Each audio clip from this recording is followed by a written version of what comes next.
Korang rasa mak korang dah cukup garang sebab dia suka membebel? Korang kena kenal dengan mak yang seorang ni. Depan anak dia, dia adalah seorang mak yang merisaukan anak dia. Tapi di belakang anak dia, dia adalah seorang pembunuh upahan grade A yang ditakuti. But ini adalah sebuah cerita thriller daripada Korea yang bertajuk Kill Bok Soon. Okay, so cerita ni mengisahkan perempuan ni.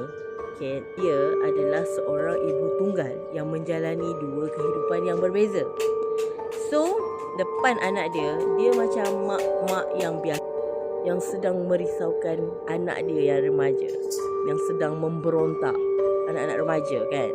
Tapi lagi satu side, dia sebenarnya adalah seorang pembunuh upahan yang bekerja untuk agensi ataupun firma pembunuh upahan. Gila ke tak gila ni?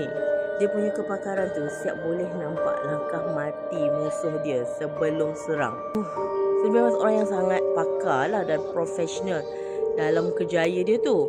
Okay, so konflik dia bermula bila Bok Soon ni dia nak bersara. Okay, so sebelum dia nak bersara tu, dia dapat satu misi. Kerana prinsip sendiri, dia telah langgar arahan dan menyebabkan dia sendiri pula yang kena buru oleh pembunuh upahan yang lain. Okey, apa yang paling syok adalah filem ni dia ada aksi-aksi yang ganas yang berlawan semua tu, dan dia bergabung pula dengan drama keluarga. Okey, di mana Bok Soon ni dia jaga anak dia. So kasih sayang dalam keluarga tu yang kelakar. Dan biasalah family chaos kan. Babak aksi dia yang kreatif.